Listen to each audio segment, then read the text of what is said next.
मैं तुहाडा प्राहुणचारक मियाँ आसिफ अली।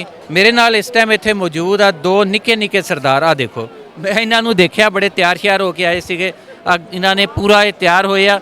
इन्हों दे नाल इन्हों दे अब्बा जी भी। इन्हों पुछदे हैं, असीं दसो जी इन्हों तुसीं जिहड़ा पवाया हर शै इहदे बारे ही दसो।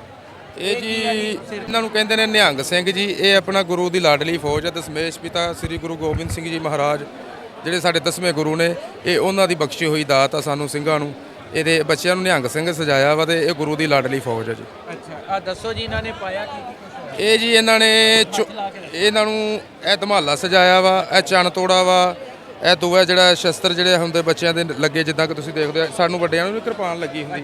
ਇਹ ਦੇਖੋ ਤੁਸੀਂ, ਇਹ ਕਮਰ ਕੱਸਾ ਬੰਨਿਆ ਵਾ, ਇਹ ਜਿਹੜਾ ਖਜ਼ਾਨਾ ਵਾ, ਠੀਕ ਹੈ ਜੀ, ਇਹ ਮਾਲਾ ਵਾ, ਇਹ ਖੰਡਾ ਸਾਹਿਬ ਆ ਸਾਡਾ, ਤੇ ਇਹ ਤੁਹਾਡੇ ਸਾਹਮਣੇ ਹੀ ਜੋ ਵੀ ਸਾਰਾ ਹੱਥ ਕਰ ਮੋੜ ਕੇ ਮੂਹਰੇ ਗੰਦ ਦੇ।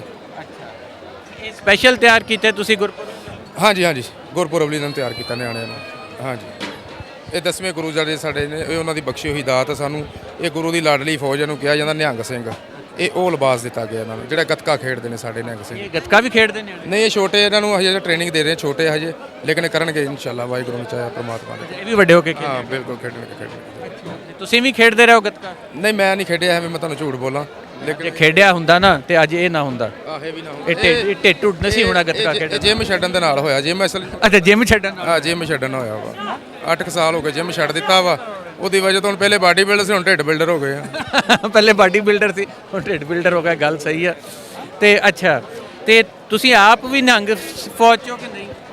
ਨਹੀਂ, ਮੈਂ ਬੇਸਿਕ ਮੈਂ ਧਮਾਲਾ ਸਜਾਉਣਾ ਉੱਦਾਂ, ਤੇ ਮੈਨੂੰ ਬੜਾ ਸ਼ੌਕ ਹੈ ਇਹਦੇ ਚੀਜ਼ਾਂ ਦਾ, ਤੇ ਸਜਾਉਣਾ ਚਾਹੀਦਾ। ਸਾਰੇ ਅਸੀਂ ਆਪਣੇ ਵੀਰਾਂ ਨੂੰ ਕਹਿੰਦੇ ਕਿ ਵੇਖੋ, ਦਸਮੇਸ਼ ਪਿਤਾ ਸ੍ਰੀ ਗੁਰੂ ਗੋਬਿੰਦ ਸਿੰਘ ਜੀ ਮਹਾਰਾਜ ਜਿਹੜੇ ਨੇ, 4 ਸਾਹਿਬਜ਼ਾਦੇ ਉਹਨਾਂ ਦੇ ਸ਼ਹੀਦ ਹੋਏ, ਬਲਕਿ ਪੂਰਾ ਪਰਿਵਾਰ ਉਹਨਾਂ ਦਾ ਸ਼ਹੀਦ ਹੋਇਆ, ਲੇਕਿਨ ਇਹ ਲਿਬਾਸ ਜਿਹੜਾ ਉਹਨਾਂ ਦੀ ਬਖਸ਼ੀ ਹੋਈ ਦਾਤ ਆ। ਇਹ ਸਾਨੂੰ ਸਾਰਿਆਂ ਨੂੰ ਵੀਰਾਂ ਨੂੰ ਚਾਹੀਦਾ ਕਿ ਇਹ ਚੀਜ਼ ਨੂੰ ਜ਼ਰੂਰ ਆਪਣੇ ਬੱਚਿਆਂ ਨੂੰ ਵੀ ਦੱਸਣ, ਇਤਿਹਾਸ ਵੀ ਦੱਸਣ ਇਸ ਚੀਜ਼ ਦਾ, ਤੇ ਆਪਣਾ ਇਹ ਲਿਬਾਸ ਤੇ ਜ਼ਰੂਰੀ ਹੈ ਪਾਉਣਾ ਚਾਹੀਦਾ ਨਿਹੰਗ ਸਿੰਘਾਂ ਦਾ। ਆਪਣਾ ਜਿਹੜਾ ਬਹੁਤ ਵਧੀਆ ਲੱਗਦਾ ਵਾ। ਹਾਂ ਬਈ, ਕੀ ਨਾਮ ਬੇਟਾ? ਕਕਾਰ ਅਕਾਰ। ਕੀ ਨਾਮ ਹੈ ਤੇਰਾ? ਕਰਤਾਰ ਸਿੰਘ। ਅੱਛਾ, ਇਹ ਕੀ ਪਾਇਆ ਹੋਇਆ ਪਤਾ? ਬਾਣਾ। ਬਾਣਾ ਬਾਣਾ ਪਾਇਆ ਹੋਇਆ ਵਾ। ਵਾਹ ਵੀ, ਇਹਨੂੰ ਪਤਾ ਬਾਣਾ ਪਾਇਆ। ਅੱਛਾ, ਇਹ ਆਪ ਅੱਬਾ ਜੀ ਨੂੰ ਜ਼ਿੱਦ ਕਰਕੇ ਪਵਾਇਆ ਕਿ ਉਹਨਾਂ ਨੇ ਪਾਇਆ? ਉਹਨਾਂ ਨੇ ਪਾਇਆ। ਅੱਛਾ, ਇਹ ਸ਼ੌਕ ਨਾਲ ਪਾਇਆ ਵਾ? ਹਾਂਜੀ, ਮੇਲੇ ਦੇ ਵਾਸਤੇ। ਮੇਲੇ ਦੇ ਵਾਸਤੇ ਪਾਇਆ? ਗੱਲ ਇਹ ਕਹਿੰਦੇ ਜੀ ਅਸੀਂ ਮੇਲੇ ਦੇ ਵਾਸਤੇ ਪਾਇਆ ਵਾ, ਤੇ ਬੜੇ ਸੋਹਣੇ ਲੱਗ ਰਹੇ ਆ ਦੋਵੇਂ ਜਵਾਨ। ਤੇ ਅੱਛਾ, ਨੀਲਾ ਰੰਗ ਹੈ ਨਾ ਜਿਹੜਾ, ਇਹ ਬਾਬੇ ਗੁਰੂ ਗੋਬਿੰਦ ਸਿੰਘ ਦਾ ਬਾਣਾ ਜਿਹੜਾ ਸੀਗਾ ਉਹ ਵੀ ਨੀਲਾ ਸੀ। ਤੇ ਨੀਲਾ ਰੰਗ ਜਿਹੜਾ ਵਾ ਪੰਜਾਬ ਦੇ ਕਲਚਰ ਦਾ ਅਹਿਮ ਹਿੱਸਾ ਵਾ। ਪੂਰੇ ਪੰਜਾਬ ਦਾ ਕਲਚਰ ਜਿਹੜਾ ਵਾ, ਅਟਕ ਤੋਂ ਲੈ ਕੇ ਤੇ ਪ੍ਰੀਮੀਅਰ ਖਾਨ ਤਾਈਂ ਜਿਹੜਾ ਵਾ, ਇਹ ਨੀਲਾ ਰੰਗ ਪੰਜਾਬ ਦੇ ਕਲਚਰ ਦਾ ਅਹਿਮ ਹਿੱਸਾ ਵਾ।